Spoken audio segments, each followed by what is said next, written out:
بسم اللہ الرحمن الرحیم۔ حضرت عثمان غنی کا دور تھا کہ اللہ کو نہ ماننے والا ایک شخص آیا اور مسلمانوں سے کہنے لگا کہ تمہارے قرآن پاک میں ایک آیت ہے جس کا ترجمہ یہ ہے کہ اللہ پاک ہر چیز پر قادر ہے۔ تو لوگوں نے کہا کہ جی بالکل، یہ آیت قرآن پاک میں ہے۔ اس شخص نے کہا پھر سے سوچ لو۔ لوگوں نے کہا کہ ہم قرآن پاک کی تلاوت کرتے ہیں اور ہم نے یہ آیت پڑھی ہے کہ اللہ پاک ہر چیز پر قدرت رکھتا ہے، یعنی قادر ہے، اور اس میں کوئی شک نہیں کہ اللہ پاک ہر چیز پر قادر ہے۔ پھر اس شخص نے کہا کہ ٹھیک ہے، میرا ایک سوال ہے۔ لوگوں نے پوچھا کیسا سوال؟ اس شخص نے کہا کہ اللہ پاک ہر چیز پر قادر ہے، تو پھر یہ بتاؤ کہ کیا اللہ پاک اپنے جیسا نعوذ باللہ کوئی اور خدا بنا سکتا ہے؟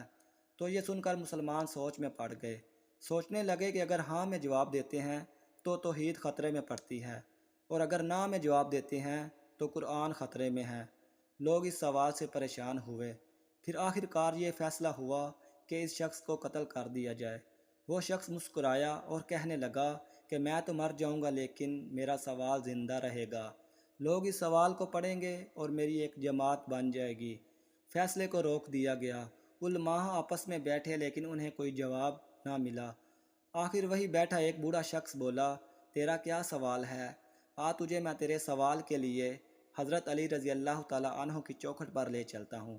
وہ لوگ حضرت علی رضی اللہ تعالیٰ عنہ کی دہلیز پر پہنچے تو حضرت علی رضی اللہ تعالیٰ عنہ باہر گئے ہوئے تھے۔ جب واپس آئے تو دیکھا کہ وہاں لوگوں کا ہجوم تھا۔ سوال ہی ایسا تھا تو حضرت علی رضی اللہ تعالیٰ عنہ نے پوچھا کہ لوگ یہاں کیوں جمع ہوئے ہیں؟ لوگوں نے بتایا کہ یہ ایک منکر شخص ہے جو اللہ پاک کو نہیں مانتا، اس کا ایک سوال ہے۔ اس شخص نے کہا کہ علی، سوچ سمجھ کر میرا سوال بڑا مشکل ہے۔ حضرت علی رضی اللہ تعالیٰ عنہ نے فرمایا کہ آج تک ایسا سوال پیدا ہی نہیں ہوا جو علی کو مشکل میں ڈال سکے۔ وہ شخص بولا، قرآن پاک میں ایک آیت ہے کہ اللہ پاک ہر چیز پر قادر ہے۔ حضرت علی رضی اللہ تعالیٰ عنہ نے فرمایا کہ جی بالکل ایسا ہی ہے۔ تو اس شخص نے کہا کہ اب میرا ایک سوال سنو، کیا اللہ اپنے طرح کے اور خدا بنا سکتا ہے؟ تو یہ سن کر حضرت علی رضی اللہ تعالیٰ عنہ مسکرائے اور فرمانے لگے کہ سوال کے لیے تم نے مجھے باہر بلایا، اب اس کا جواب سنو۔ ہاں، اگر اللہ پاک چاہے تو اپنی طرح کا خدا بنا سکتا ہے، بلکہ کئی خدا بنا سکتا ہے، لیکن فرق صرف یہ ہوگا کہ وہ سب مخلوق ہوں گے، خالق پھر بھی وہی ایک ہوگا۔ وہ شخص پریشان ہوا اور بولا، علی بتاؤ تو صحیح، یہ علم کہاں سے سیکھتے ہو؟ ابھی ہمارا سوال ختم ہوتا ہے اور آپ کا جواب آ جاتا ہے۔ بتاؤ تو صحیح کہ یہ علم کہاں سے سیکھا؟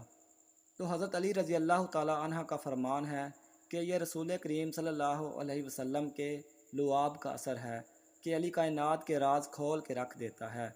اس شخص کی چیخ نکلی کہ جس کے لعاب سے علی بنتا ہے، جس کا علی ایسا ہوگا اس کا مصطفیٰ کیسا ہوگا، جس کا مصطفیٰ ایسا ہے اس کا خدا کیسا ہوگا۔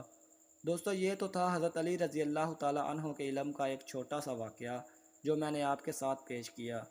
اگر آپ کو اچھا لگا ہو تو اسے دوسروں کے ساتھ ضرور شیئر کیجئے گا کہ حضرت علی رضی اللہ تعالیٰ عنہ نے علم کہاں سے سیکھا تھا۔ بہت شکریہ۔